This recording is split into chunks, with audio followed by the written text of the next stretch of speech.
Today we are out here in Xi'an, China, to see the Terracotta Warriors. Everybody knows about the Terracotta Warriors, so I don't think I need to provide much introduction.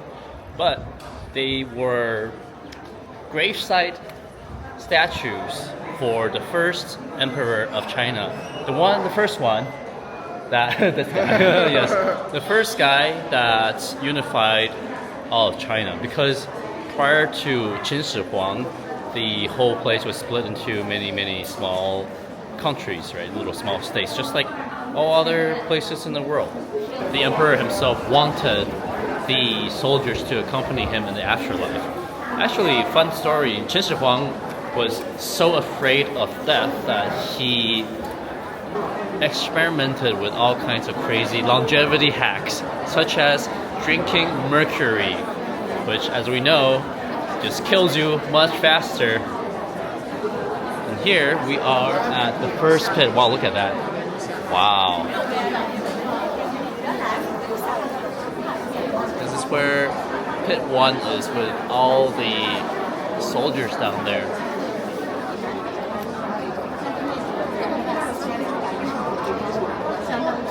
Okay, we have a much closer look. Wow. Looks like little ants down there. But yes, besides the soldiers, we also see horses and servants, it looks like. Just guys clad in more civilian clothing. Another fun fact is that the tombs were not discovered until the 1970s. This one random farmer was digging around this outskirts of Xi'an.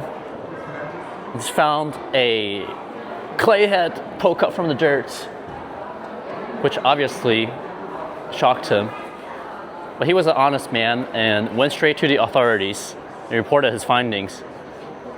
The government then sent a whole team of archaeologists to unearth this finding, and as you can see, just pit 1 alone is massive.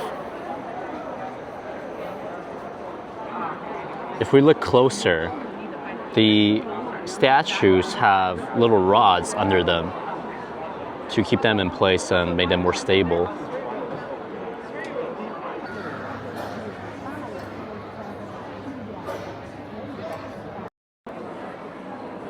We are at the second pit. It's much smaller in scale, but we can see a little more up close. I almost feel like I'm looking at the pyramids in Egypt. It's that earthy, slightly golden hue that characterizes both areas. I'm so tempted to jump in. But earlier was pit 2.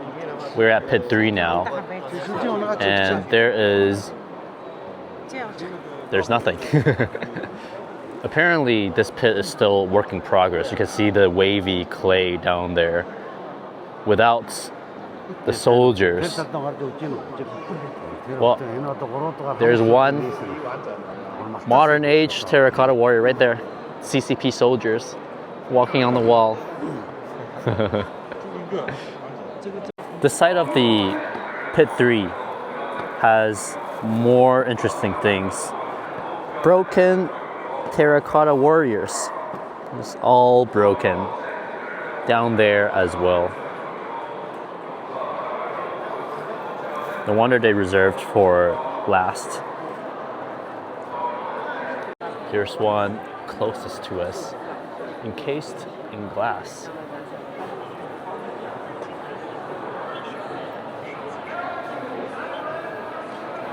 Damn, he has huge hands.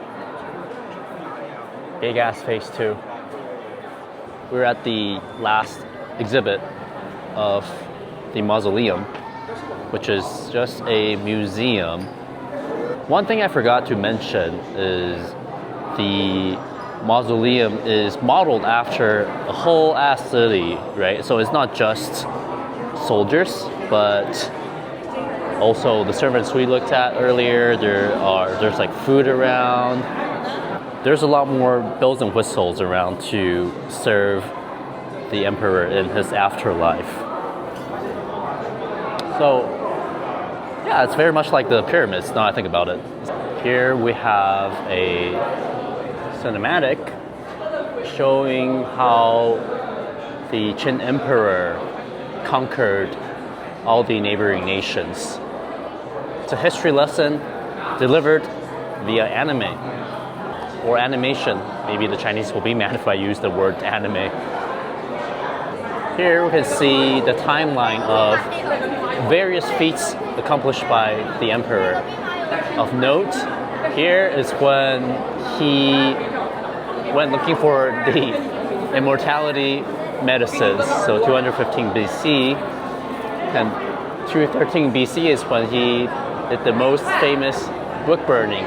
So here's a model of the mausoleum grounds. You can see it's made of one big rectangular structure with a pyramid right in the middle.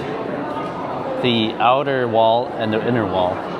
Inner wall is where he is buried, obviously, and the outer wall is his afterlife playground. We have more statues in this hall, including horses. True to life size. So this was the Terracotta warriors, the Qin Shihuang Mausoleum